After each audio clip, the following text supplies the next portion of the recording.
আসসালামু আলাইকুম সবাইকে। সবাই কেমন আছেন? আলহামদুলিল্লাহ আমি অ্যাক্সিডেন্ট করার পর একটু ভালো আছি। যদিও একটু শরীরে অনেক ব্যথা।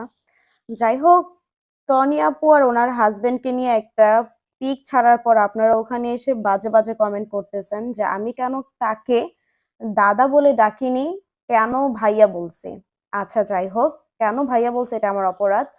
আর অনেকে আবার দেখলাম যে আমার ওই পোস্টে কমেন্ট না করে আমার ইনবক্সে এসে আমাকে জিজ্ঞাসাবাদ করতেছেন যে কেন আমি এই বুড়া বুড়ির পিক ছাড়ছি আর কেন বা বুড়াকে আমি ভাইয়া বলছি। আচ্ছা যাই হোক, আমরা যখন তনি আপুর কাছ থেকে ড্রেস অর্ডার করি তখন কি ওনাকে আমরা বলি যে দাদি ড্রেসের প্রাইস কত?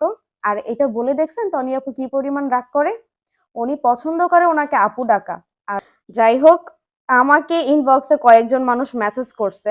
হুম, ওরা কিন্তু আমাকে কমেন্ট করেনি, ওনারা লিখছে এই বুড়া বুড়ি পিকচার আর কি দরকার ছিল, এটা একটা আপু বলছে। হ্যাঁ আপু, বুড়া বুড়ি কি মানুষ না? আর আপনি কি কখনো বুড়া হবেন না?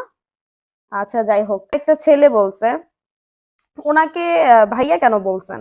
উনি তো আপনার দাদার বয়সী। আমার দাদার বয়সী উনি না? আচ্ছা যাই হোক, দাদার বয়সী সবাইকে যদি আমরা বয়স দেখে বলি, যেমন ওনার একটু বয়স বেশি দেখে যে উনি আমার দাদা হয়ে গেছে, ওনার একটু বয়স বেশি দেখে যে সে আমার মামা হয়ে গেছে, এরকম কিন্তু না। হ্যাঁ, তনি আপু কিন্তু অনলাইনে ড্রেসের বিজনেস করে।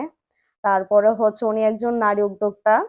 সেই উপলক্ষে তনি আপুকে যেহেতু আমরা সবাই বলি হচ্ছে আপু, সেই ক্ষেত্রে ভাইয়াকে আমরা ভাইয়া বলছি। আর আমি যেই কয়টা পোস্ট দেখছি প্রত্যেকটা মেয়েরা ছেলেরা সবাই কিন্তু ওনাকে ভাইয়াই বলছে।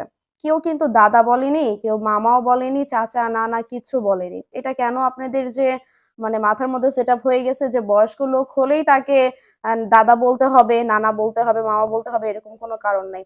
এটা তো উনি তো আর ঝালমুড়িওয়ালা আর রিক্সাওয়ালা আর ফুচকাওয়ালা না যে চাইলেই একটা পদবি দিয়ে দিলাম ওনাকে, এরকমটা না। আচ্ছা যাই হোক, যে মানুষটা মরে গেছে, যে এই মানুষটা আর পৃথিবীতে নাই, তার জন্য অবশ্যই আমরা দোয়া করব, এসব বাজে কমেন্ট থেকে দূরে থাকবো। যে পৃথিবীতে নাই তাকে নিয়ে এসব খারাপ আলোচনা করা বন্ধ করেন, বাজে কমেন্ট করা বন্ধ করেন। যাই হোক, আপনারা কাউকে এসব নিয়ে বাজে কমেন্ট করেন না। যে মারা গেছে মৃত ব্যক্তিকে নিয়ে এসব বলাটা ঠিক না। হ্যাঁ, সবাই ভালো থাকবেন, সুস্থ থাকবেন, সুন্দর থাকবেন। আল্লাহ হাফেজ।